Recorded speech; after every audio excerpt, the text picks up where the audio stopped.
Hear me out. Hey there, everybody. Welcome on into another edition of Hear Me Out. My name is Tanner Dawson of the Sports Buffoons and Let's Talk Sports. And join with me is the Rec Room guys, Jay and Whit. Guys, what's up? How's it going? Hey, man. I'm ready for the street. Are you ready for the street? Yeah, we're only 3 episodes in, so now it's really anybody's game, right? You guys each won one. Right. Jay won last week. Whit had the first week here. And, it's anybody's game today. And we got a really great amount of topics. Of course, the 5, but they're really detailed. And I think that's going to really bring up a lot of great conversations, which is what we're looking for. Before we get into it, guys, make sure you guys like, subscribe, follow here. We're doing great things. We're continuing on. We'll be bringing on some guests here in the future as we go about stuff. So, let's explain the rules real quick here. We do have scores, as you can see above Whit and Jay there. If you hear this sound, it's a point. If you hear this sound, it is take away a point. This is the next round. And this is, if I can do it right this time around, this is our final topic, our bonus round.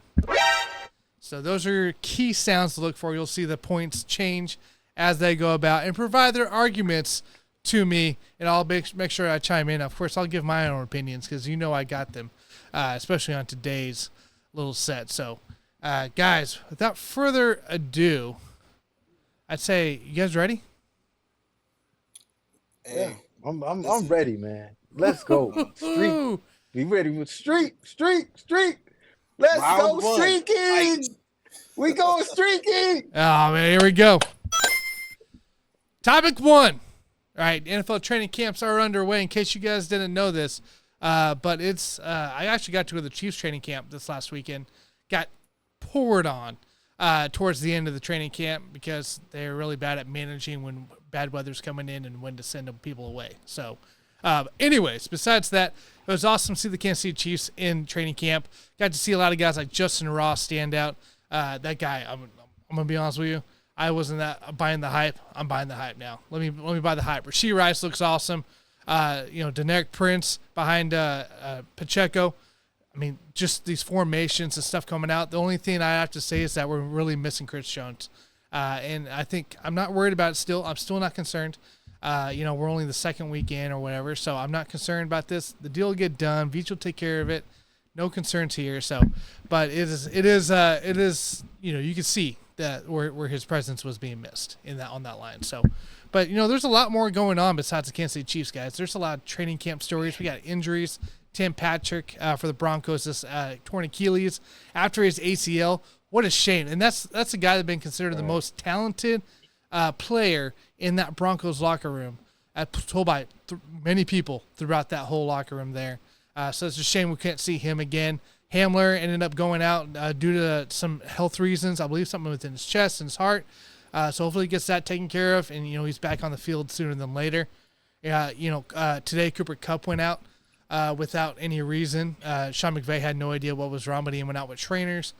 Injuries are just piling up as we go about it here. We got guys having to sit out. Josh Jacobs is still out. Jonathan Taylor is out. Jim Irsay's doing something that we don't want to know right now. It's a lot of storylines there. The Jets, Dalvin Cook, that whole drama situation going on. Aaron Rodgers taking less money. I'm just trying to think like left and right, like 'cause there's just a bunch. Oh yeah, I don't know if you guys saw, but George Pickens is he says he's the best receiver in the NFL, and the things I'm saying. If he can come out and he does what he becomes the number 1 receiver with Kenny Pickens connection, I'm in. So there's a lot of stuff going on. But what I want to know from you guys here, what is the most intriguing NFL training camp storyline going on, and what was one that myself and the viewers should follow? Jay, you won last week. We'll let you take it away. Oh man, here we go. I'm sorry. Right now, I gotta take my heart out of this. I gotta get it together. Because what did I say? What did I say last week? What did I say? Man, it's this thing called the football gods, yo. The football gods sports gods, they don't play, man. They're very They don't. petty. And the minute you start poking, they like, hey man, you need to step back. Nah, nah, nah, nah. I told you. And I told you, I said, man, Jim Irsay needs to chill out. He needs to chill out. If Mhm. you want to talk about the most intriguing, if you didn't get it by now, if you don't watch, it has to be the Colts, man, with Jonathan Taylor. I mean, you have so many things to look at now, and that's the most intriguing because it's the funniest to me. It's funny. Have you seen Jonathan Taylor at practice? Nope. Here's Jonathan Taylor at practice. Oh no, he's at practice, dressed just like me. Standing there, right? Yeah. It looks like the Monstars came and sucked his brain out, man. And he's just there. And who knows what this hour-long conversation was about going into in his bus of Jim Irsay's, but his comments and the fact, man, that this dude is out here handing out money. That money cannot be real, yo. Please don't tell me that money is real. Please don't tell me this money is real. Please, where's Whit? He disappeared. Keep Where's going. Whit? Keep going. He heard the Jim You Irsay. heard Jim That's how Irsay it and he is. left, man. Oh man, but it's like this is he handing out real money? Ten, do you think that's real money? I don't think it is. I don't think it is at all. It can't be real money, man. You are not out here handing out real money. The guy said he got $2,000, man. $2,000, man. You did not give a guy $2,000. It's not true. You are not playing these type of games, even if it's fake money. Why are you playing with people like this? Why are you going out there and saying like this dude is a piece of meat? You know what I mean? He just got hurt. He missed the season. He missed a lot of time, should I say? And then you're gonna sit here and say, yeah, it all goes on. If I die today, that's what I'm telling you. Jim Irsay, man, he got some demons, man. Demons. He got them. He got them, man. He But does. and there's so many. And Tanner, you talked about a lot of them. That I'm glad you talked about them. But so I can talk more about the Colts. But the one thing also that's interesting with me is so many things. Just with and then lastly, the Aaron Rodgers. I want to see now can Jim Hackett go out here and stick it to everybody that thinks that he's a bad coach. Nathan Hackett? Along Nathaniel Hackett? Nathaniel Hackett? yeah, with Hackett, right. Mhm. I want to see if Hackett can go out here and actually prove that, hey, that was just a bad situation. Me and my guy are together again. And he's going to show this. He's going to show not only Russell Wilson, the rest of the NFL and everybody, all the doubters that, hey, I could get it done as a coach. And he can still get it done no matter who. And if you put extra around him, look what he can do. So, but lastly, the thing that gets me is Dalvin Cook out here using the Jets to get more money from the Dolphins? I don't know. I'm just thinking about that. Yeah. I'm just is knowing that you're going home. Are you out here flirting? Let's see. We'll see. We'll see. If he goes to the Dolphins, he chumped up some more money. Basically, that's what happened. The Dolphins decided, oh yeah, you know what? We better keep him away from New York. That's what they're saying. Exactly. All right, Whit, you're up. What's the most intriguing training camp story going on at the moment? Man, the thing is, there are a few times where Jay and I actually are on the same page, and we are really in a similar spot at this moment. I'm pretty much in the same vein, man. Right now with the Colts, Jim Irsay is pretty much your drunk uncle that you want to sit next to at Thanksgiving just to see what he's going to say. Like I know he's going to say Nah. something, but I want You know he's gonna say I don't something. want it to be about me, but I want to hear what he says. Okay, Jim Irsay is and I am a Pat McAfee fan. Pat McAfee and Jim Irsay are going to have like drinks and smoke cigars and talk the real talk. Because that's what So, Pat wants to right, hear. He wants to listen like, oh, I've already been around this guy plenty. Let me really hear Right. what's going on now. Right. Yeah. So the idea is, that of course Jonathan Taylor switches representation. His new representative is convincing him to kind of put out this energy around Mm-hmm. the field. It's very cancerous, just like Jay describes. He's got the hoodie on. He's in meetings in the corners. He's not talking to reporters. Mm-hmm. It's really weird because he wasn't that guy before he switched representation. Now let's get into the numbers, right? Okay, so of course in 2020 he got 232 attempts, 1169 yards. Well, 1,169 yards, 11 touchdowns. 2021 he goes up 100 touches, 332 attempts, 1,811 yards, 18 touchdowns. And in the course of 22, we know he had the injury that took him out half the season. So he had 192 attempts, 861 yards, and 4 touchdowns. If you do the math, that's 3,841 yards, 33 touchdowns. That is right about around that cusp of where owners are going, you know what? I'm going to franchise tag you. So, in a sense, he's thinking ahead to go, well, dang, if they're not paying these other top 2 or 3 Saquon, running backs in Eckler, the league, what Jacobs. makes me think you're going to pay me? You want to know why? He didn't pay Edgerrin James. What? That's Huh? true. He didn't pay Joseph Adai. Y'all forgot about that? And then somewhere in there, he's getting ahead of the curve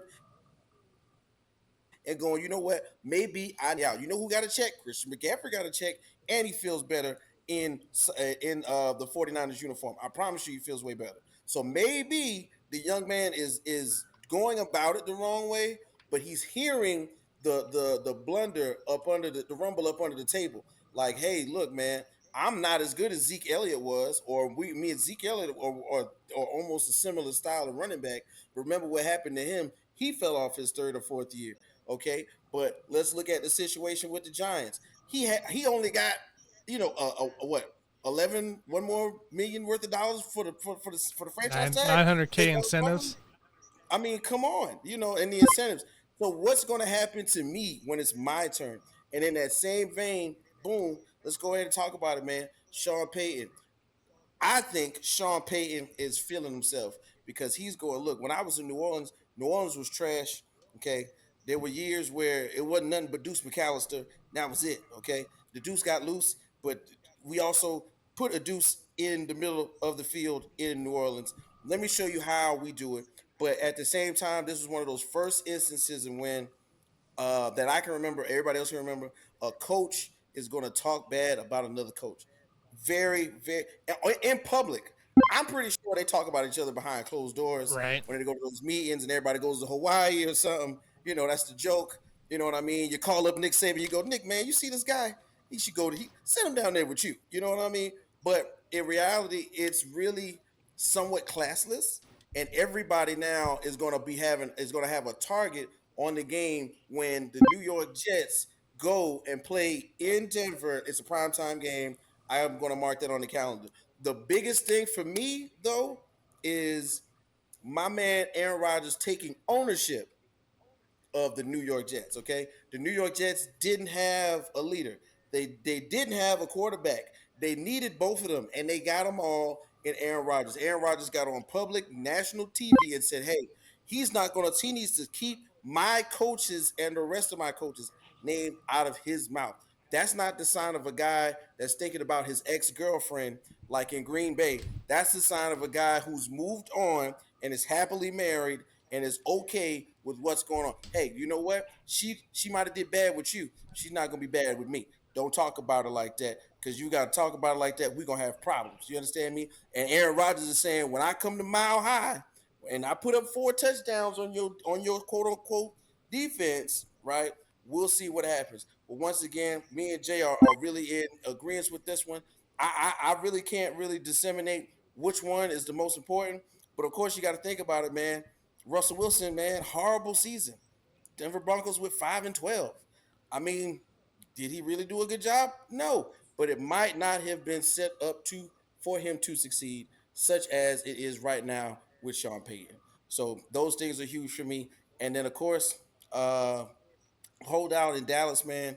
Dallas is slated to be one of the top resurgence of offenses in the NFC East. Yeah. But you can't do that without your man getting blocked for. So you got to pay the big man up front. There ain't no question about that. We know who all they have to pay and who they haven't paid yet.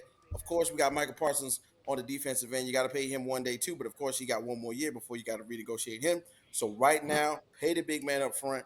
You want Dak on his feet. You want Pollard to run because you ain't got no more Zeke. So you're gonna need him. And as far as offensive linemen are concerned, he's been at the top all this time. So those are the top stories for me right now. Besides the injuries and the possibilities of players being signed, such as Dalvin Cook.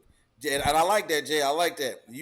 I think, I think Dalvin Cook is flirting with the redhead in New York, just so he could go back to Miami and say, "Baby, you know I love that bass. Stop playing.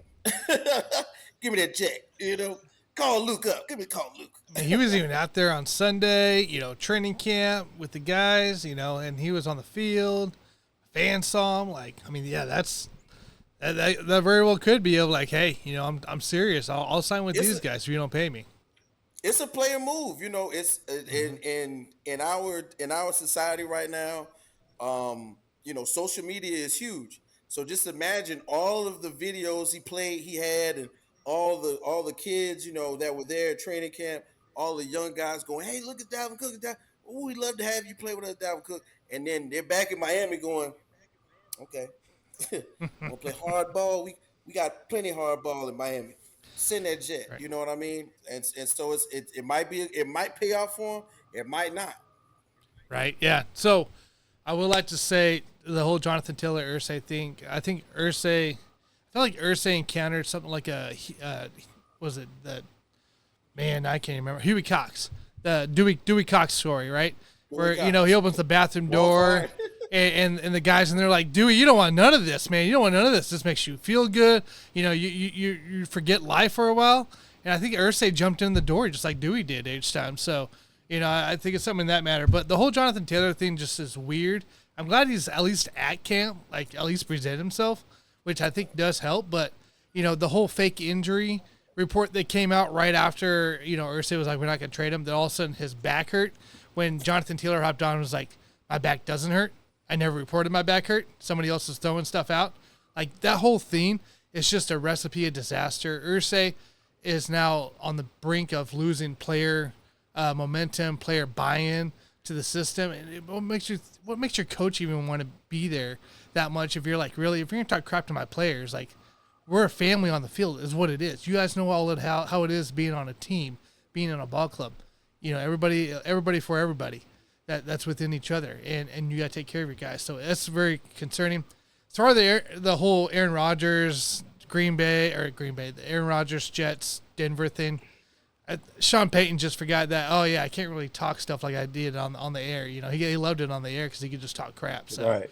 But I'm not worried about that. Right. I think New York will take care of business there. So, but, yeah, training camp stuff, man.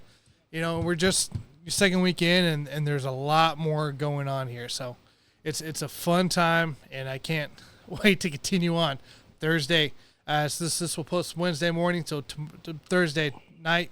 Hall of Fame game. Can't wait for it. So it's here, guys. It's here. All right, let's move on to the next one here. So speaking of Hall of Fame game, the Hall of Fame is going on, I believe, this weekend. With it here, Zach Thomas, Ken Riley, DeMarcus Ware, Joe Klecko, Chuck Howley, Darrell Rivas, Don Coryell, Rondé Barber, and Joe Thomas have all been inducted. They'll give their speeches and everything here this weekend, which will be awesome to see. Zach Thomas is a long-time one that fought to get in there. But let's take a look here. We're going to look here at the 2024, so next year's potential class here. Kind of favorite right now, Julius Peppers, of course. We all love him from I always remember him from Carolina days, just tearing it up. Antonio Gates, of course, the second best tight end, or third best tight end now, but second best tight end at the time to Tony G. Third best now to Tony G and Travis Kelce, of course. Eric Berry, former Chief, guy got cancer, 5-6 years in, being a hard head guy already, attacking stuff from Tennessee.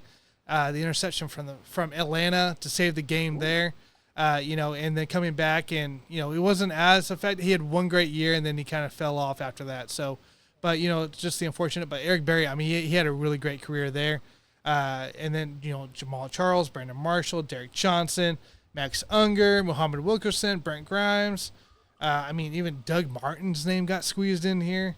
Sebastian Janikowski, Glover Quinn, Telvin Smith, Greg Hardy. The leg. Like, it's amazing. Andrew Luck's in here. Marquette Keene, for God's sake. Jordy Nelson.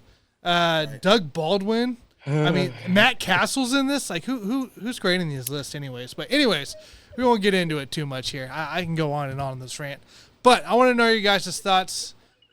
Give me 2 or 3 guys of who's getting into next year's class from this.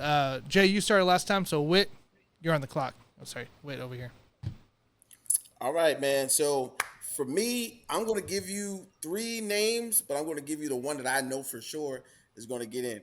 Right now, to be honest with you, it takes time for kickers to get into the Hall of Fame, but you got to put the leg Sebastian Janikowski in. And I'm talking about not later, but you got to put him in now. Sebastian Janikowski has been a part of some of the most controversial games in NFL history. When you think about the Oakland Raiders, you got to think about Sebastian Janikowski. I'm talking about when you think about the old Madden games and like when they first started saying names, Janikowski was one of the first ones. They were like, "Huh? Who?" Yeah. Yeah, it's Janikowski. To pronounce that correctly. Another one I got to throw in there, man. Let's just keep it real. Even though it was a very short-lived career, I want to throw in Andrew Luck, and it might not be right now. He might not be first ballot because of how, like I said, short-lived the career was. But to me, he's gonna get in eventually. We're gonna sneak him in there. Not first ballot, all right, not first ballot. We're gonna sneak him in there. Now here goes my third. Here goes the win. This is where we get into the series, the meat and potatoes, everything. This guy is first ballot. You want to tell me why? I'm gonna tell you why. First of all, let's do this right. He went to Eastern Michigan and Kent State. Okay, he played 85 games. He averaged 16.5 points, 7 rebounds, and 3 assists. It's not even a football player I'm talking about at this time. I'm talking about Antonio Gates, bro. Antonio Gates, one of the first premier tight ends to go, hey, man, I play basketball, but I can do anything. All right? Straight out of Detroit. Everybody knows you from Detroit during that 80s, 70s, 90s period. You are a tough SOB, and Antonio Gates proved it. Got drafted in 2003 by the San Diego Chargers, spent his whole 16-year career with one organization. It was crazy, right? But in about the 2004 to 2011 time span, he got 8 Pro Bowls and 3-time All Pro. And there was none better than him. At one point in time, him and Philip Rivers were the best QB tight end tandem. They got the record. And let's just keep it real. He is technically the greatest Charger of all time. Got the receiving record with a 955 receptions. Okay, then we got 116 touchdowns, also a record. 11,841 yards in the franchise, also a record. And he's played with technically, and we'll wait on this one. 2 quarterbacks who will one day make it into the Hall of Fame, basically on his back. Okay, because at one point in time, the Chargers offense was basically LT and Antonio Gates. That's it. I mean, they did have other wide receivers. Don't get me wrong. I'm not going to disqualify anybody else. But when you think about that Chargers offense that Drew Brees nearly got to the Super Bowl before he broke that shoulder, it was Antonio Gates and LT. When you think about Philip Rivers and his 11 kids, it was Philip Rivers, NAG, Antonio Gates, and of course Philip Rivers' wife, because she played a huge part in all of this. And my whole thing is this, right? The evolution of the tight end kind of happened right around that 2003, 2004. I can tell you about some tight ends right now because I love the tight end position. We talk about Jeremy Shockey, in and out, Kellen Winslow, in and out, Algie Crumpler, in and out. But then when you think about Tony Gonzalez, when you think about what you got right now in Travis Kelsey, you can't disqualify or discredit my guy Antonio Gates. There was a thing they were like, yeah, he gets in the end zone and he boxes out either the linebacker or the smaller free safety or the safety on him. He got that from basketball. He would turn around, spread his arms, and high point the football, unlike any other, which got him in the end zone on numerous occasions for both Philip Rivers and Drew Brees. And to me, this is not a question at all. First ballot, first time in there. Next year, I'm looking at putting AG Antonio Gates into the NFL Hall of Fame. I mean, and once again, the other guys on the list for next year play for multiple teams, maybe a couple of them, but I'm really down with him going in first ballot, 16 years. San Diego to LA, he did it, and technically the beginning of the transformation of the tight end position. Dion always said, "Man, yeah, you got to be a game changer, baby, to get in the Hall of Fame. You got to change the game." I changed the game. Emmett changed the game. Jerry Rice changed the game. Antonio Gates changed the game. That's my answer. All right, Jay, 2 to 3 players who gets in the Hall of Fame next year. Well, I'm gonna, my thing with these players, uh, I'm looking more towards, of course, Antonio Gates. I definitely agree with Antonio Gates, him getting in. I think this list is very easy. I think this is one of the easiest lists ever because I feel like this is possibly the wormhole. This is the portal, should I say, of a lot of guys from the past getting in. I know you can only have but so many. I know the criteria is funny. I need to get more I would say educated on criteria, how many you could get as far as like seniors. But the senior semi as far as the senior semifinalists, um, man, we're talking about Sterling Sharp. We Mm-hmm. talking about first of all, Sterling Sharp never been a finalist, right? Sterling Sharp, yes, his career was shortened by injury, but you know, uh, older brother to Shannon Sharp, not very vocal, but when he did speak, he had a little bit of that the same lip. Uh, Joe Jacoby, I don't want to be such a homer, but as a Washington fan, Joe Jacoby being the 3-time finalist, a staple to the Hogs offensive line. I mean, you would kind of think, hopefully, man, some of these seniors would get in. But with it being said of Gates getting in, um, I kind of just want to stick out with those names. I have so many names also that could be read. Maybe Steve Mongo McMichael could get in, man, for you wrestling fans out there. Yeah. But uh, I just want to like stick with what I just said, man. Joe Jacoby, man. Hopefully, this is it. This is more like a plea. Please, man, get Joe Jacoby in. But nah, seriously, Antonio Gates. But I'm gonna pair up that name. Hopefully, he can go in with his coach. Hopefully, his coach could get in. Hopefully, Mr. Schottenheimer will finally see. And of course, it's a long time overdue. Obviously, I think Schottenheimer should have been in for some time now. There is not a team. He took like the worst teams, man. Even when the Commanders, then the Redskins were one of the worst teams. He picked them up. He gave us a pretty good, a solid with Gus Farad. Yes, with Mm-hmm. Gus Farad. Mm-hmm. He went out there and put together a solid record. There was not a team that Schottenheimer went to. If Schottenheimer pretty much went to a team that was on their way down and he didn't do very well and he was ousted out, it was somebody else's fault.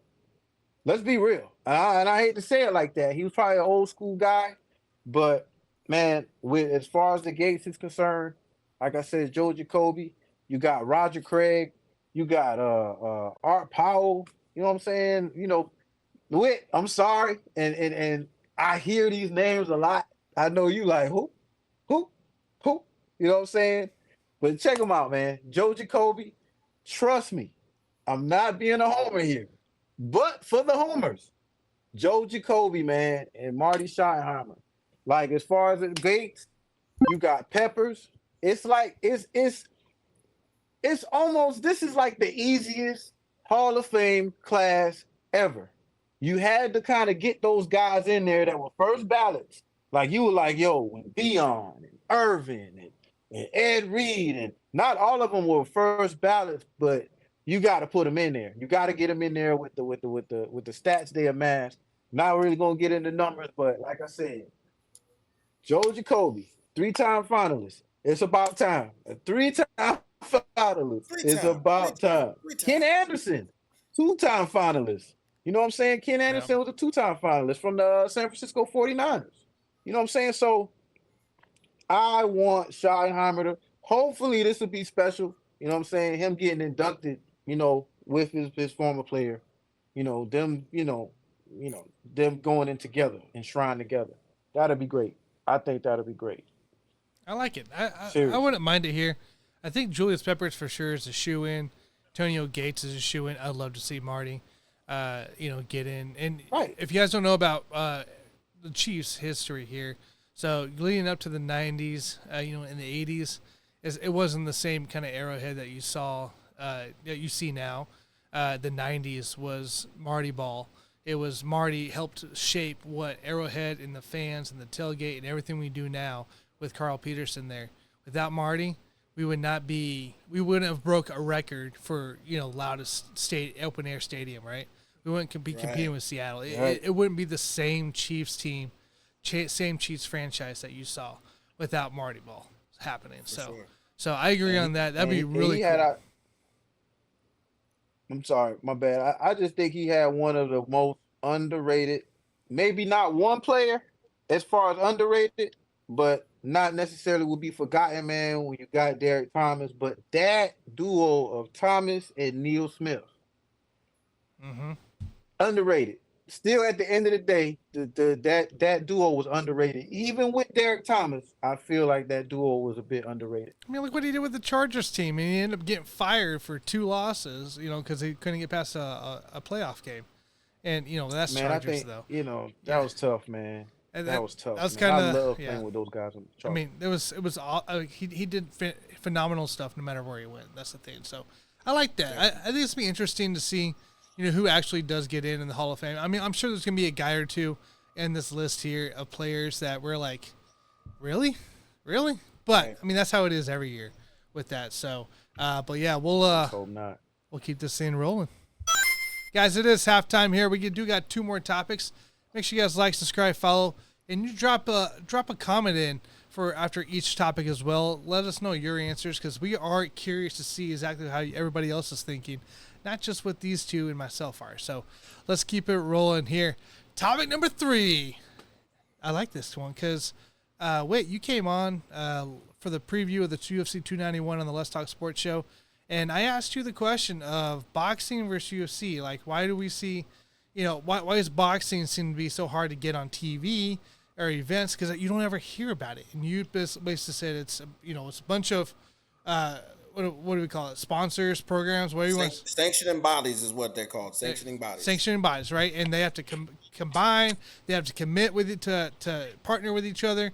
And it's just a big old political area, and it sounds awful, essentially. Right. But UFC, of course, has been one of the hottest things kick off in the last 15 years, and it's just continuing to get bigger and bigger and bigger. More events. There's more leagues now.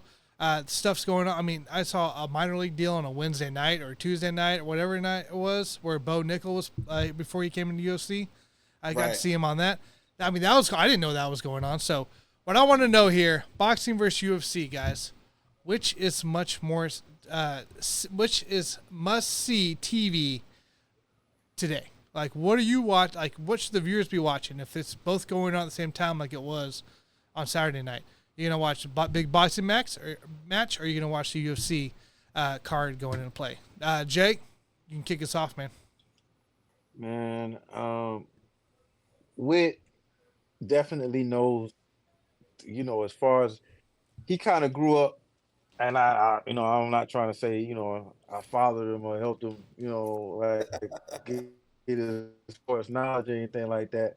But he kind of was around me, at a time where, a lot of sports going on, and then, he likes what he likes. He definitely had a background of New York, the Knicks, being a son of a Knicks fan and all. But some of these guys, when you're talking about boxing, And I'm sorry, this is, but I was into boxing way, the 80s, the 90s, where basically a boxer was actually possibly considered like one of the best athletes in the world. Mm-hmm. Like one boxing name can just reach millions. You know what I mean? Um, Mike Tyson, Roy Jones, Muhammad Ali, should have said his name first. Sorry.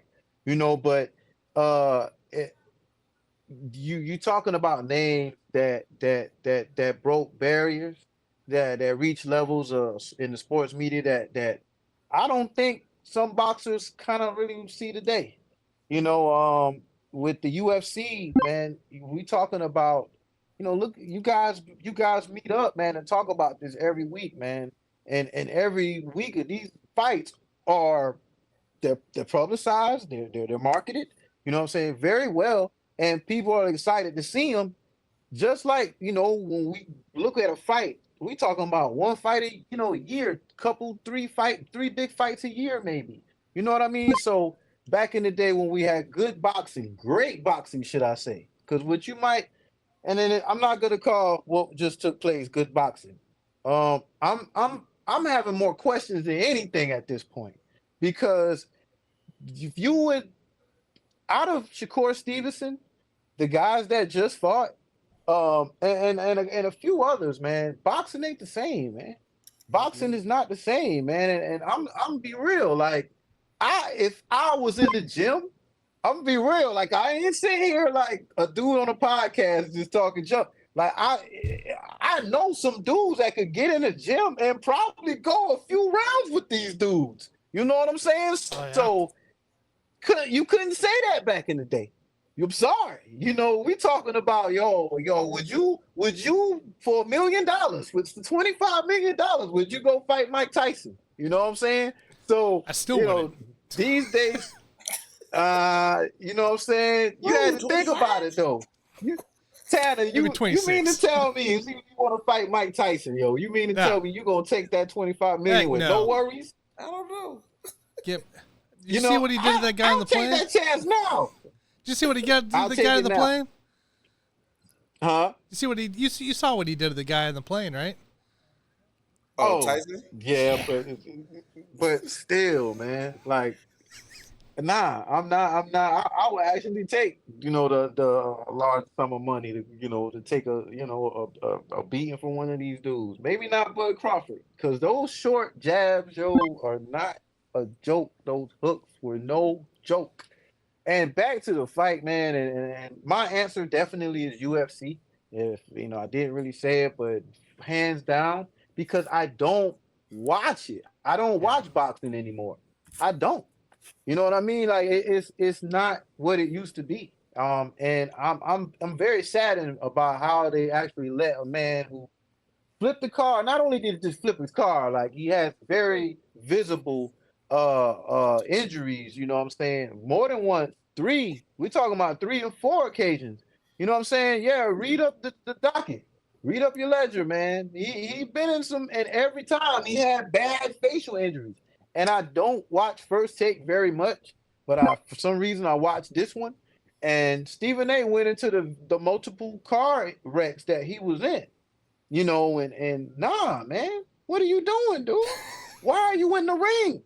How much child support do you have for you to go out there almost dead and go fight Bud Crawford? You gotta be kidding me. Yo, that's the biggest gamble I ever seen in my life. Listen. You had to have my family by ransom in order for me to go and pull that off.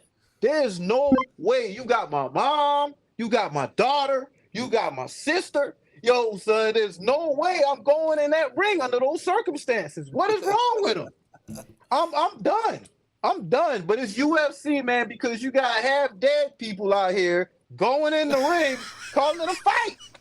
You know what I'm saying? Yo, I'm done. I'm sorry. I'm sorry. Sorry.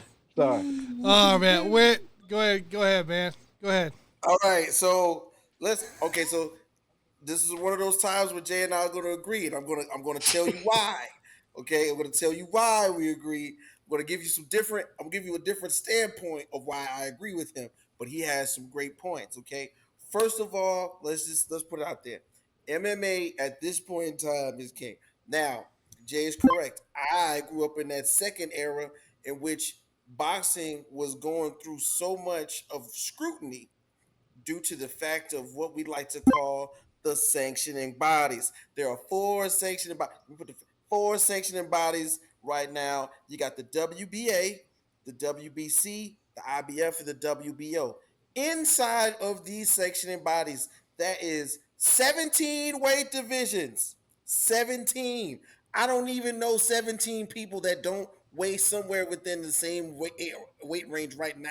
Okay, but that's 17. Inside of that 17, you got four belts. I mean, four different bodies. 4 times 17 to 68. Who got time for that? You know what I'm saying? Seems like a lot if you ask me. Then when you think about what's called what they want to say is the collusion within the sanctioning bodies, you also have to consider that there are promotional packages with these fighters that have to be negotiated. And somewhere in there, somebody goes, "Well, I make more money over here. You make more money over there. I'm the bigger fighter. You have to come to me. We have to agree on this note." For instance, Errol Spence and Bud Crawford took a year and a half in which they were supposed to fight after Errol Spence had Garcia. But of course, let's talk about it. You know, the car accident takes place. Okay, what happens in the car accident? Well, I'm gonna get to that, Jay. Okay, so boom, we go. Well, hey, look, in that time period, Errol Spence is the bigger fighter, but Boss Bud Crawford has a more of a competitive advantage, being that he has not lost and has had no time span in which he was not fighting. None. Okay, he was fighting the entire time. Okay, so when that took place, they said, okay, well, look, who's gonna have this? Who's gonna have the bigger pay per view shares? Who? And Errol Spence convinced the other side to say, look, I'm the A side on the contract. He's the B side. Now, when they got in the ring, who was the A side and the B side for real? Okay, that's the question. But in my opinion, we're gonna talk all about it Thursday. Shout out to Bodkins. Bodkins said I'm on Thursday. I got to give you guys my analysis. I didn't get a chance to do it last week. For me, the thing is, Errol Spence thought he could do it. Ain't no way he didn't think he could. Errol Spence took Bud Crawford lightly. Okay, I don't even care. I don't care about the injury, but he took him and underestimated it. But Bud Crawford is a dense fighter. When I say dense, it's compact, it's small. He got in that ring and he thought he was going to use his Shoot, I larger would have put size him. and reach as an advantage. Now let's go ahead and get into what's really at stake here. Right now, when you talk about MMA, there are only a few fighting promotions that stand out. You got Bellator, you got the PFL, you got Invicta, you got one championship, which has been like a flagship for MMA over there in China, Japan. Everybody, like, it's a badge of honor to go fight in one championship or K1, let's say, and do like one of their tournaments where you take like 3 fights in a night. You know what I'm saying? All of the big fighters go over there and they do that. You know, that was the Rampage Jackson days, the Randy Couture's. Those guys would be excited to go fight in one or PFL and then come and do something in the UFC. But the thing is, everybody knows the top dog is UFC. Unlike in boxing, where it's not necessarily anybody who knows who's the best fighter. And a lot of times, the in boxing, if your champion is who you think he is, you don't want him to lose to the next guy because you lose money. You know, the promotion itself loses money. The sanctioning body loses money. They have to go back to the drawing board. They have to build up another guy. In the UFC, look, we're taking anybody. At one point in time, the UFC had a flood of Brazilian fighters. The Brazilian fighters took over. Jiu-Jitsu became king. When it started back in 2001, when Dana White paid $2 million for paid Zuffa $2 million for the UFC. 2 million. You know how much that thing worth now? About $1 billion. A lot. I don't, A about lot. $1 billion. You might as well let's go ahead and say about $1 billion. Just like you mentioned, he had right now. Dana White has so many smaller promotions inside the UFC. You got the tough enough. You got the tough that comes on Tuesday nights with the fighters. You got the underdog class. Like it's so many things that Dana White is in one person is in control of. Unlike with boxing, you got to go through Al Heyman, and you got Paul. I can't think of Paul's last name, but Al Heyman. Everybody knows who Al Heyman is. You never see him, but he's there. And then when the fighters win, they go, "Yo, thanks." Shouts out to Al Heyman. I love him. Thank you. But you better not say his name too many times. You know what I mean? It's that type of thing. But Dana White is at the promotion. He's at all the fights. Yes. He walks in the ring. He's interviewing you. He will also fire you face to face and not care. You know what I mean? So I think that that's one of the biggest parts that makes UFC just a little bit more marketable than boxing right now. Don't get me wrong, Jay. In my opinion, those 3 fights that you think that we have in boxing a year, those oftentimes are big fights. We had Garcia and Tank Davis earlier this year. Before that, we had Loma and Devin Haney. We just had Bud Crawford and Spence. Eventually, we're going to get Fury and Ngannou, but that's pretty much just a promotional fight, kind of like when Floyd fought Conor McGregor. But we want to see it anyway. You know what I mean? Yeah. But right now, when there's a pay-per-view on for UFC, I'm tuned into it. The undercards are good. The undercard for the UFC was smoking. Okay, can't even lie about that. But right now the UFC, and it's a worldwide thing. I don't even know where Dagestan is. Do you know where Dagestan is, Tanner? Not an idea. Now we got 9 Dagestani fighters in the UFC, and they all used to wrestle bears as children. Okay, This is Russia. Pretty sure they wrestle animals, some big animals bears in the and mountains. tussle with Rottweilers. They used to tussle with Rottweilers as kids. Okay, and they are bad. They are mean. They are nasty. Okay, just like when the Brazilians came and brought everybody on the mat.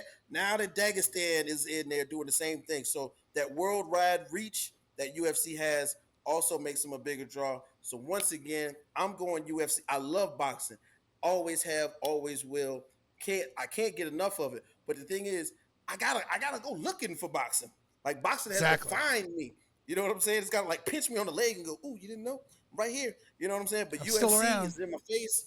It's on my TV. It's on like 5 different networks. At one point in time, it was really on, 2 or 3 different networks before they did their ESPN deal. Mm-hmm. But I'm proud to say that I've matured and I love boxing. And boxing isn't going anywhere, but it's just not as centralized like the UFC is in MMA. Yeah. And I talked a lot. Yeah, you're good. Yeah, that's good though. I mean, like I said, it's something I tried to get into it when it was Pacquiao and Mayweather, right? Or in 08, 09, or 010, 2010, something in that range, whenever they fought. Man, nothing like what it was UFC, right? UFC, I mean, you got knee kicks, you got flying kicks, you got guys, could be hopping out of the gate with a high, flying knee, stuff like that. But you got boxing, and half the time it feels like they're just, giving each other a hug, because they're already so wiped and tired, and it seems like a money grab in the end some days. And just for a little bit more of thought consideration, a lot of those fights, because of the disagreements, fighters missed their primes on one another. The Pacquiao Floyd fight should have happened 3 or 4 years prior to. Roy Jones should have fought like 3 or 4 years prior to him trying to be a light heavyweight fighter. Yeah. When he won like 3 other divisions, he took like a year off and wanted to be a rapper. You know what I'm saying? Mm-hmm. Like a lot of things. Y'all must have forgot, man. Come on. Yeah, exactly. A lot of things happen in boxing it's not like Roy Jones didn't want to fight. It's that the sanctioning bodies would not allow him to have 4 belts in 4 divisions. He had to give one of them up. And then he vacated the title, and then all of a sudden he wants to put on weight and fight at light heavyweight, and then he got knocked out, which was unfortunate. Man, that's crazy. He was a great fighter, though. Roy Jones, right? One of the best to ever put on gloves, straight up and down. I've seen highlights. I believe you. Trust me, I do believe you on that. Right. Just some quick little fun facts here. Boxing events host an average of 8,000 viewers per event, which comes out to be about 92,000 yearly on that, versus UFC, which could generate 300,000 to over 2 million viewers. 229 was at its highest with 2.4 million buys with just pay-per-view alone. That's not even tickets attached. So Like that's Man. that's how crazy this promotion is now. And you know, maybe boxing will eventually turn around and be like, hey, you know, it's kind of we're starting to hurt a little bit. You know, we're not as big, we don't get as much viewers, and look what UFC is doing with, you know, we could try to figure something out combined, but then again, it's all stubbornness and, you know, probably, you know, arrogant and everything else going in between these guys. So UFC is definitely keen of everything here. So That's right. That's right. all right, guys, off to the next topic, guys. We have about 10 minutes left here. I'm excited for this because we still got a bonus round to go, which is worth 5 points here. So let's go to topic 4 here, our last main topic here. And, of course, it's fantasy football season. In case you guys aren't aware, fantasy football season. By the way, you can catch me every night on the Sports Buffoons channel and on Let's Talk Sports.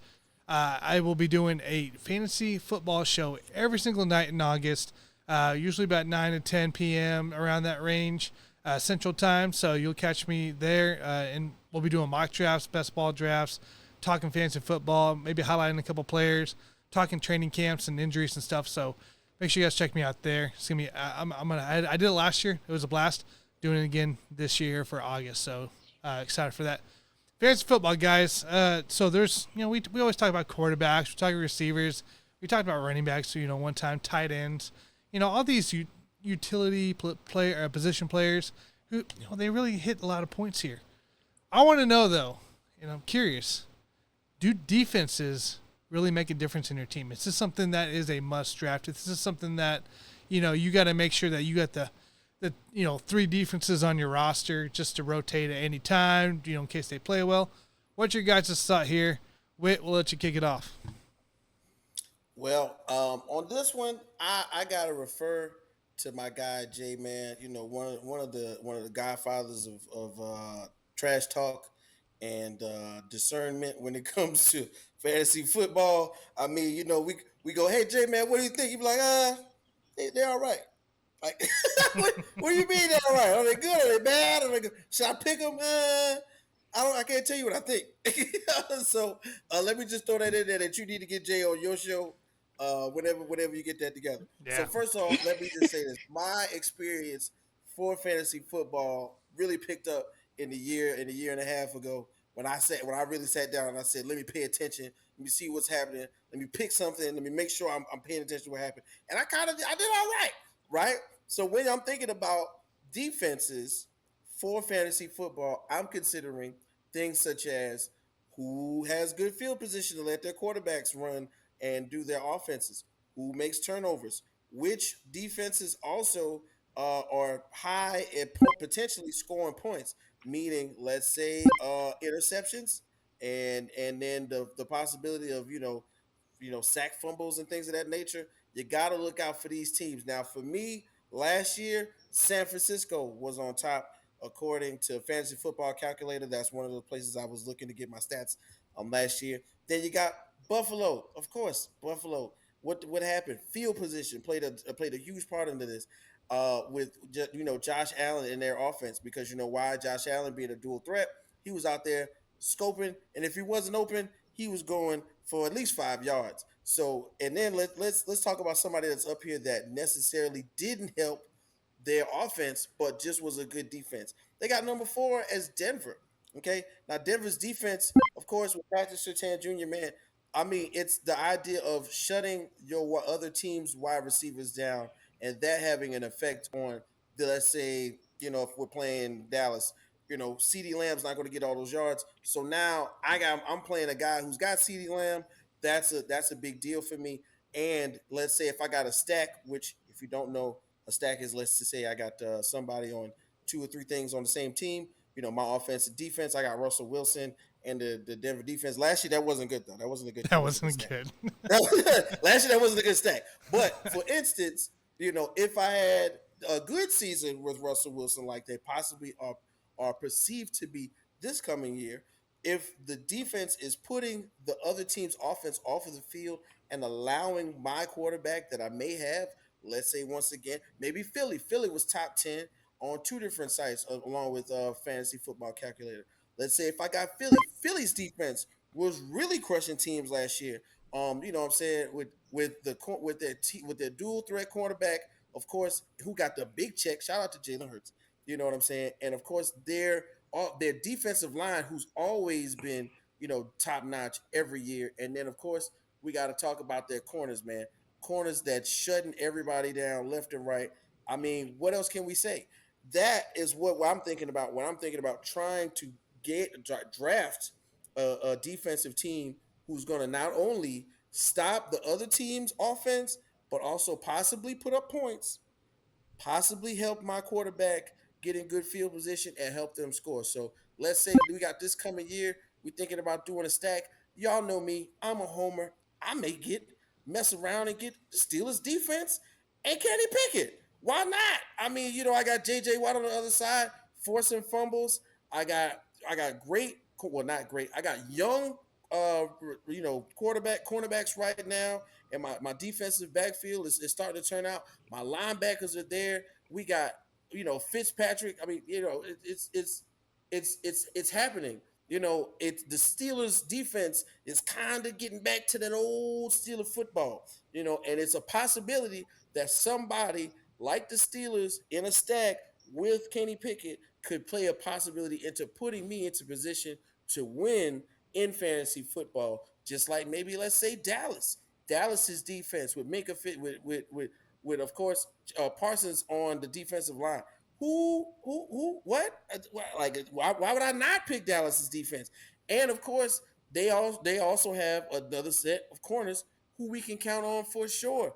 But once again, if we're talking about stacks, Dak Prescott in there, maybe, maybe not. But if you pick up Dallas's defense, you're for sure thinking about stopping the other team from scoring points, possibly getting interceptions. Of course, last year Dallas crazy with the interceptions and the defensive on point scoring. You gotta have one, and I don't know who you pick first, but if you're going to think about it, you gotta get one where the defense causes pressure on another team's offense and possibly has some corners out there wreaking havoc, shutting players down, and getting interceptions. So I'm kind of in that vein where I'm going for somebody some good corners, good defensive line, and that's what I would pick.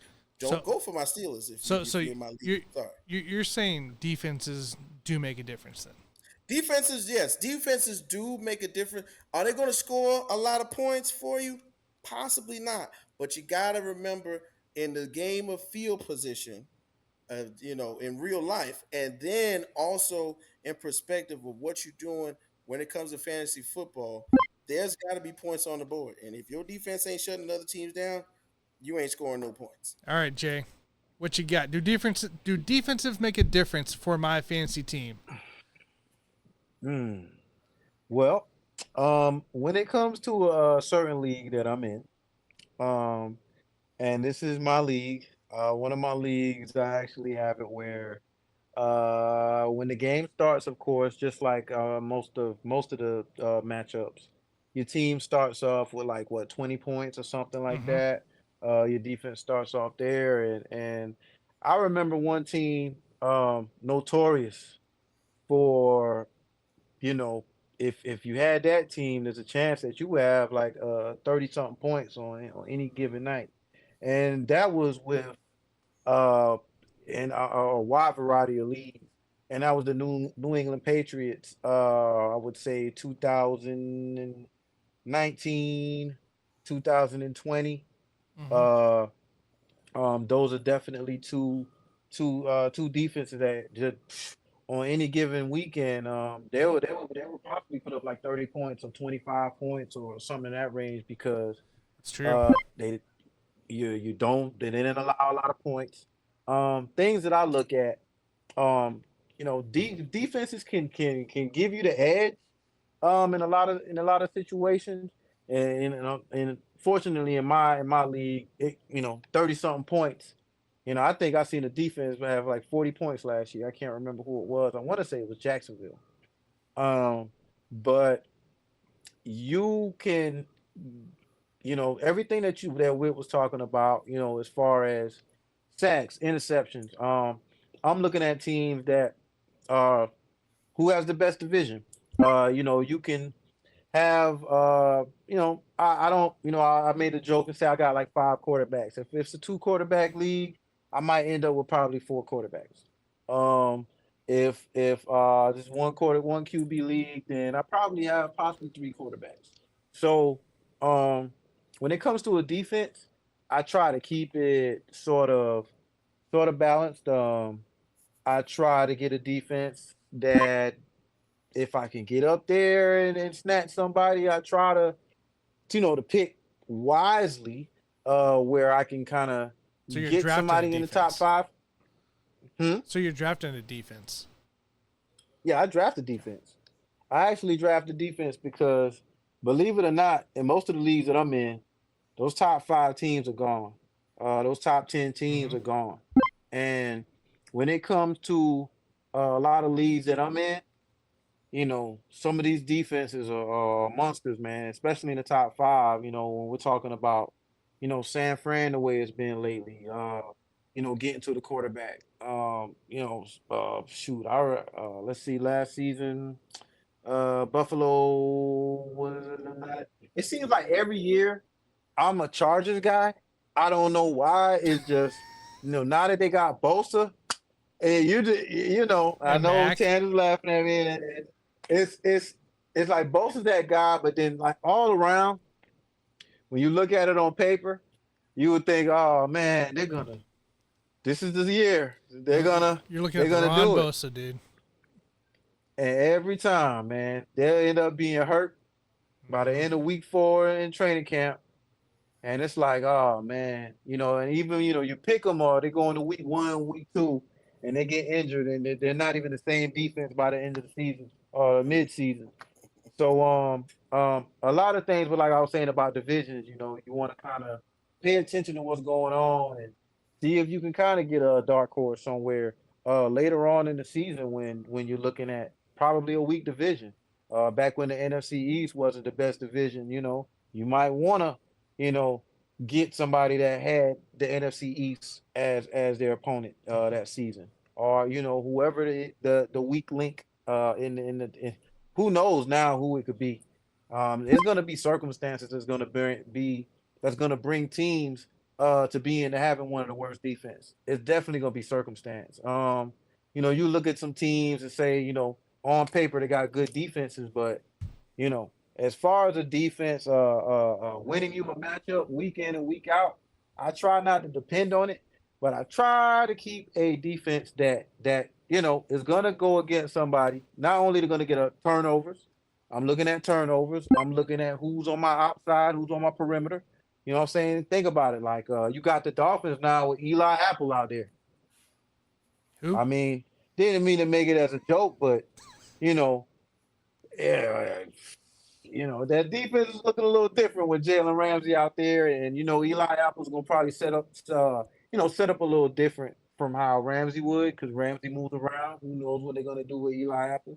But I was looking at a defense like the Dolphins and probably make another stride. I remember when they had Kiko Alonso, when they made the turnaround, those guys win the 30s. Those guys win the 30s every now and then. So it was like somebody's gonna come out of nowhere sometimes, and then it's gonna be teams. It's gonna, who knows what is depth. I depend on circumstance. I depend on a lot of things to, by week 7, week 8, week 9, I'm in there looking at, I'm probably not even looking at the same defense. Who knows? So yeah. As far as winning a matchup, I kind of try to stay, a little up to date on my defense. And then when it comes in, I do draft a defense, but can a defense win you a matchup? In my league, it could definitely win you a matchup. But when it comes to like an average league as far as scoring is concerned, you want to just go with the flow. Just go with the flow. So, For sure. PPR on Fantasy Pros, right? I pulled up the total points, right? Everybody, all the position players, all the defenses, and everything like that, guys. I heard 49ers from you a couple times here, but the New England Patriots were the leaders of defensive total points for last year at rank 73. That's Mark Andrews right above him. Below them was Zeke, Juju, Dalton, Mac Jones, Deontay. The next defense before that was, I believe, at 90. Is it 90? No, 91. The Dallas Cowboys. And in between that, Yes. above them is Gabe Davis, Jacoby Brissett, Alan Lazard, Tyler Boyd, Kurt Samuels, Mike Williams, right? Evan Ingram. So here's the thing. Defenses, they matter, but you don't have to just stick with them because you drafted them. Okay? The thing here is, I'm going to brag a little bit. I won 3 out of my 5 big leagues last year. And, like, I've been horrendous the last few years. And I rotated defenses, right? For the ones I was able to drop, like, not have to draft. Sometimes you hit a league, like, I think NFL and ESPN make you draft a defense. Whatever. It's the very last pick.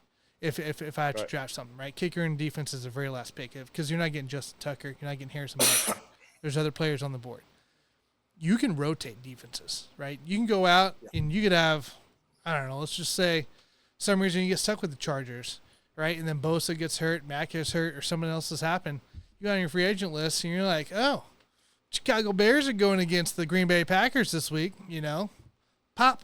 Let's put them in the starting lineup. Maybe Packers have been on a slump there. Jordan Love's doing what I expect. And you might have a thing.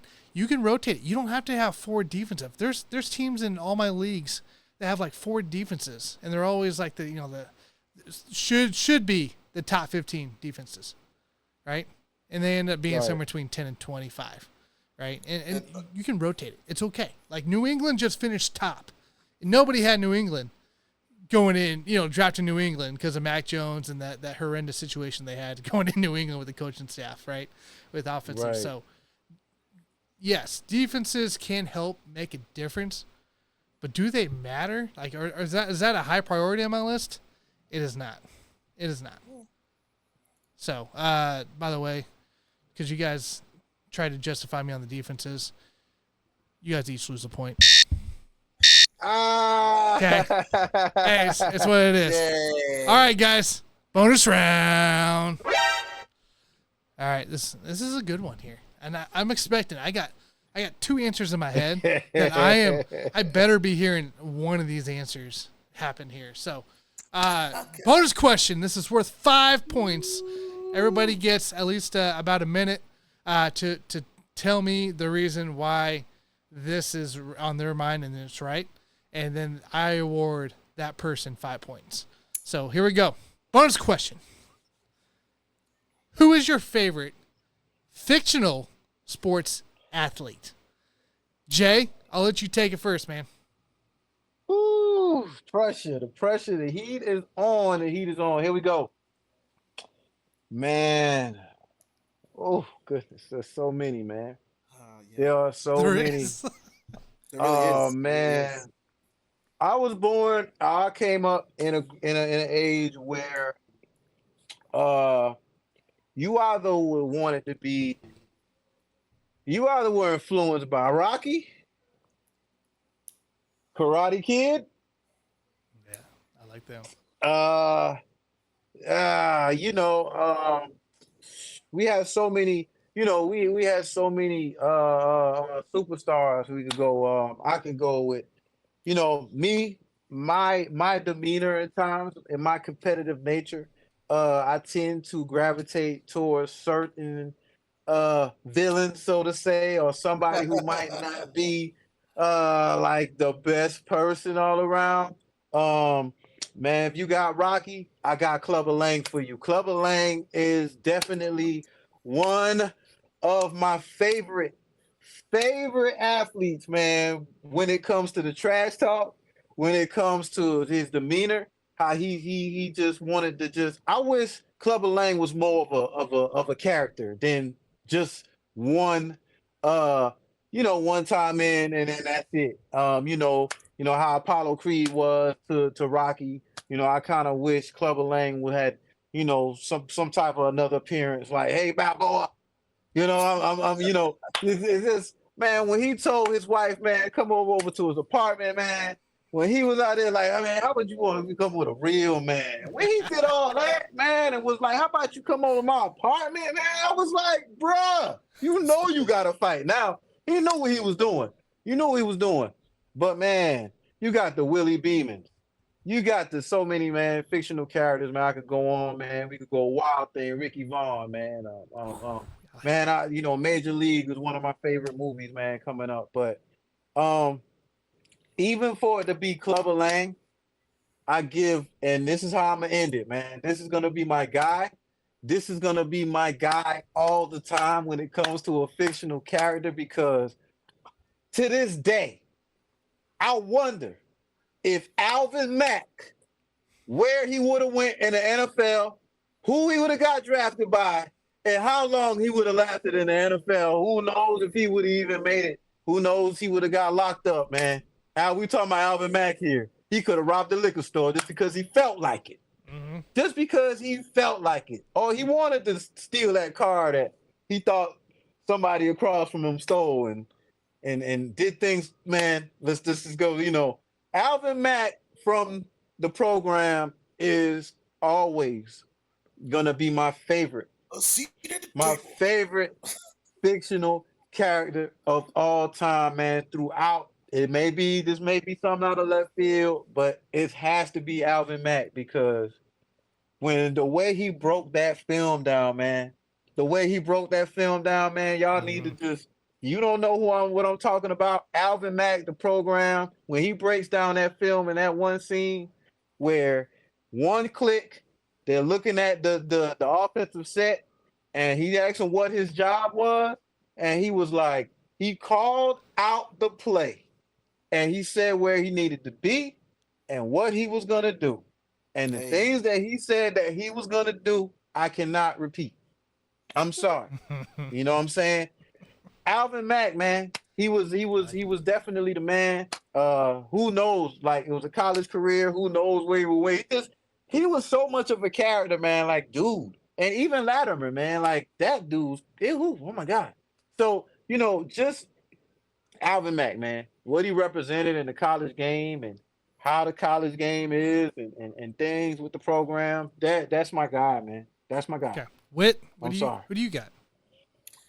Well, Jay kind of gave a wide range of players, man. So I'm of things. So I'm gonna go through some of my how I got down to where I'm at, right? Okay. So I got to football, right? And I was like, man, a great football character. Look, the program. I thought about that one. Then I said, what about Friday Night Lights? What about Boobie Miles?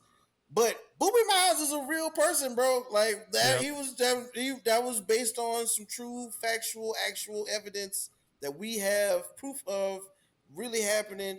Abilene, Texas is huge when it comes to football, high school football, college football, secondary at one point in time. High school football, right there at top tier. Talking about businesses closing, nobody going to work after 7 o'clock. Everybody's going to watch football. So Friday Night Lights made me think of Boobie Miles, but that's a non-fictional character, right? Non-fictional. Correct. Then I thought baseball, and I was like, let me think of a baseball movie that I love, and I said Field of Dreams. Oh my God, Ray Liotta. It's Kevin Costner.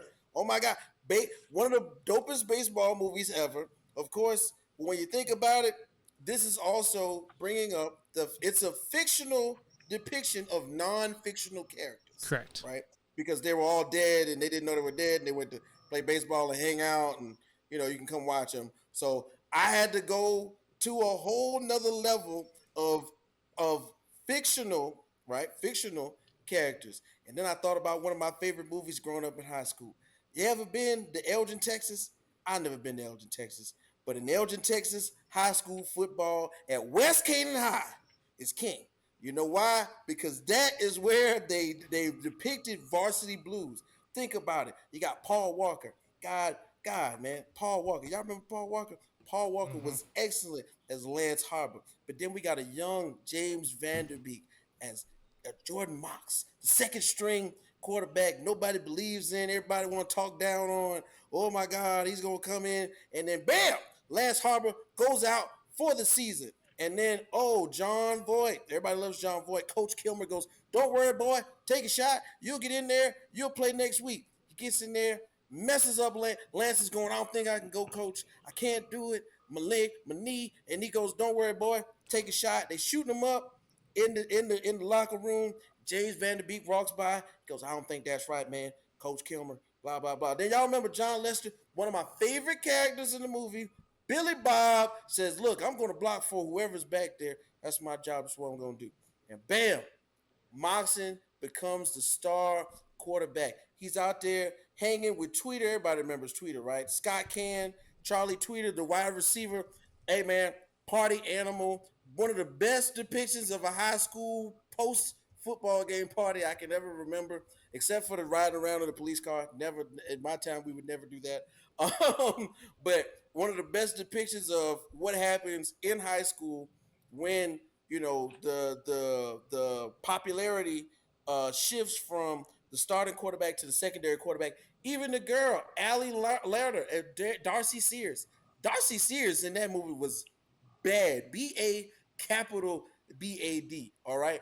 I would have had to fall for it. I'm sorry. She couldn't have came to my house with no cream pies talking about Mox, what you doing?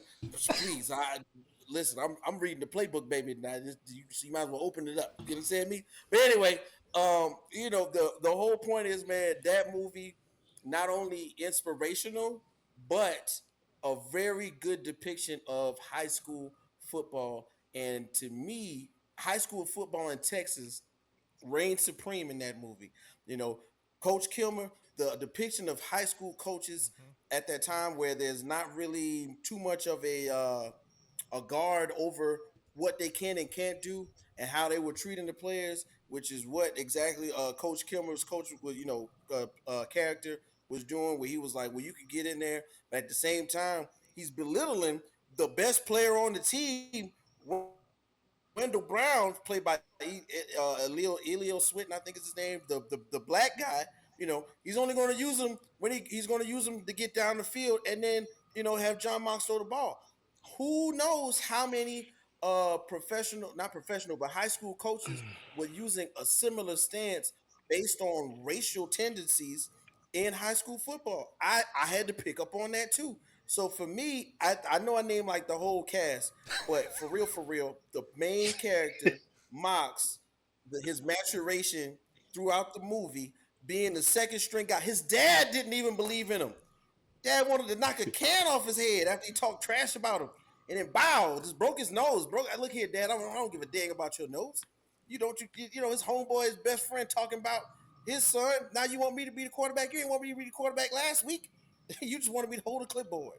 Now you want me to be the starting quarterback. Like that movie, that whole depiction of high school football in Texas, the pressures, the highs, the lows, and the winning, the camaraderie that happens with winning. That's one of the big things that's in that movie. So I got to give a big shout out to James Van Der Beek, the cast of Varsity Blues, and my man Mox. He could be my quarterback in high school any day. Man, you guys went a little older than I was thinking you guys would do. 90s material essentially. So late 90s. What was that? 99, 2000 for Varsity Blues. Yeah, that was like 2002. 2002. Okay. Yeah, and then the program was at 90. That was early 90s. 93, 94. Ooh, that's probably. Ooh, yeah. That's like 97. I mean, you guys definitely went older. Nah. Like the first thing I think of when I hear who's your favorite fictional, sports athlete, it's Bobby Boucher. Because all I want to see is somebody just break somebody's nose every single time, and it's the best thing in the world. I'm a big Adam Sandler fan too, so that probably helps. The next thing I was thinking of is Daniel Bateman from The Replacements. John Favre. He played that linebacker, the guy the prison guard or whatever. And right. Give me the ball. Give me the ball. I want the ball. You want the ball. I got the ball. I got the ball. Go sit down, Danny. Charged up all the time. That was those guys are my favorite. Orlando Jones Jr., Clifford Franklin in that movie. Phenomenal. I still do the electric slide every time I hear Aretha Franklin, I Will Survive. Right. As soon as I hear it, I'm on the dance floor and everybody's like, what are you doing? And I go, well, did you not see the movie? Like, I'm just doing what the movie told me to do. So come on. So I will give it here. I'm going to give it to Jay here, Alvin Mack. I just think it depicts more like without having the sense of humor, but it depicts more of what probably is a more realism part of it, right? Coming in from nothing, having maybe a broken home as well for a lot of players, and then you're taking care of the person that took care of you the most, usually is their mom, and like stuff like that. Like listening to them talk, listening, like you said, the whole play breakdown, exactly where choice words, right? But knowing exactly and how emotionally invested some players are into their sport that just end up getting caught in the wrong opportunities in the end, is what it is. So I'm going Alvin Mack. I appreciate those answers though. I didn't think of those guys, so I appreciate you kind of digging me back into them because I've only seen Varsity Blues once. I've seen Go back and watch program Varsity refused. Blues. Man, I'll have to go back and check it out. So with the score of 34-33, Jay takes it. Unbelievable. Legend. Unbelievable. I thought Witt had you. Did it man. again, son. So I thought so too. this was nuts. So Jay, I'll give you a little bit here. You got 1 minute. Talk your stuff, and then we'll wrap her up. Hey man, oh man, I ain't gonna lie, I thought you had me. I thought you had me with the Me too. with the UFC boxing. But hey, man, I'm gonna go into a little bit more into same thing like I said, Karate Kid, man, when I was young. I wasn't there one, it just that's what I saw. You know, people like you talking about the replacements. I love the fact that, I would have loved to see Al Bundy score those 4 touchdowns. I really would have loved to see that. So when it came to fictional athletes, man, I really thought deep, Witt, man, Witt, I told you, I never watched Varsity Blues. I never saw Varsity Blues. Good movie. So Great movie. he just convinced me to see it. Just convinced me to watch it. Man, you got your Shooter McGavins, man. I'm a type of guy, man. When I watch sports movies, it's just people that stick out to me. When it comes to Major League, man, I love the guys, the grounds crew who said they was shitty every week. You know what I'm saying? Like, they're still shitty. My mom took me to watch Major League, and she didn't expect, you know what I'm saying, for it to be the way it is. She just thought it was a sports movie. I'm gonna take them, check it out, and she was like, "Oh goodness," she didn't know it was gonna be like that. But it was so funny. One of our favorites, Right. and Major League, I would think, man, would probably want to be my favorite sports movie of all time because this things that make up a baseball team, man, you have so many walks of life. And when So it comes many. to a baseball team, oh my gosh, can you imagine? We talking about basketball is the same. Well, we talking about countries. We talking about countries. But when it comes to baseball, it's just, Everybody. it's you got guys from out west, you got guys from down deep south, you got guys from way down, another countries and other countries, Like who Cyrano, look at right? life Yeah.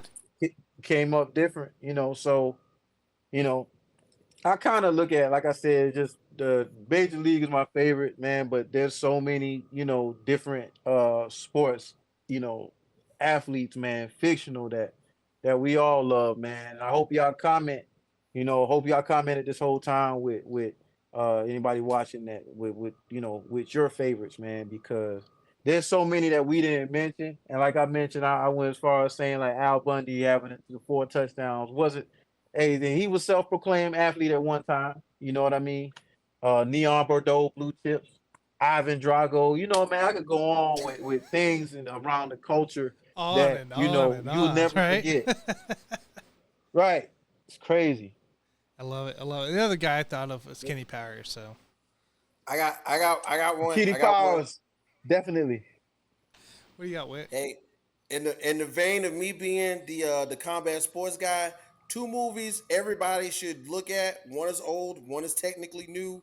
Let's go really old school. If you haven't seen Bloodsport and you know who Frank Dukes is, okay, the Kumite, right? Kumite is now a Hmm. secretive MMA blood sport, like a real fighting tournament that they have been having for like 120 years or something stupid. And right now, the Kumite is being secretly held in Thailand. Nobody knows that, but they really and Frank Dukes really won the Kumite like 5 times. An American, never happened before. Never is going to happen again. The other one I got for you guys is my man Jake Gyllenhaal. Great movie. He was Billy Hope in Southpaw. Right? Don't know Oh if y'all. yeah. It kind of went under the radar. It really, I think it went under the radar. But I ended up watching it like on some, like I kept seeing the clip for it on one of the sites that I watch movies on, and I was like, man, I'm just gonna sit down and watch it. Low key, one of the like a really deep, aggressive look at how boxers come into the sport, how they get taken out of the sport through their actions, and then they have to find a way to rise back into prominence to win belts. And sometimes they got to go to the lowest of low to get from when we see them making money to losing the belt to regaining a title. All of that is in the movie Southpaw. I think if you haven't watched it, you should go. I think it's on Netflix. I think you should go. Everybody should go take a look at it. Jake Gyllenhaal does an awesome performance in it, and we don't know the title yet. But the last UFC event before this one, and that was in Vegas, Jake Gyllenhaal shot a scene for his new movie.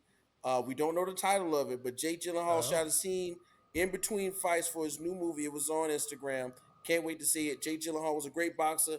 I pretty much can imagine him as a great MMA, depicting a great MMA character as well. So I can't wait for that to happen. Awesome, guys. Make sure you guys. I love. Yeah. I'm sorry. You're I good. was just saying I love to see movies that are actually shot during a live event, like the Yes. time Will Ferrell was at the I just Lakers watched game. that the other day. Right, and it was like shooting The a Lakers movie, game. really, and it's crazy, man. And seeing him, it's like, yo, is that? I was watching the game, and literally, I'm like, yo, is this Will Ferrell really like? He's a freaking usher. Like, why is he Right. standing there? And they were actually shooting. I'm like, are you kidding I know. me? That's It's dope. amazing how they do it. That's crazy. Yeah. I love when things happen like that. It's pretty awesome. So, guys, make sure you guys like, subscribe, of course, follow. Make sure you guys comment as well. We want to know your thoughts, like I said, down below. Guys, I appreciate it. It was a blast. This was a fun one. Very Tell close us how many. one. Tell us how many episodes you think Jay's going to win before I beat him. Let's see how that happens. Ooh, yeah. Put that in the comment. Do you think Jay has it to throw out a 3, 4, 5 show streak before Witt gets his belt back, or the what? Blazers won 2 championships too. So hey, I gotta come back one day. Oh man, one day. guys, make sure you guys follow us. Make sure you Wait check a us minute. out. Wait a minute. When did we win the second championship? Hey man, listen, they got one. All right, the Blazers won 1 championship too.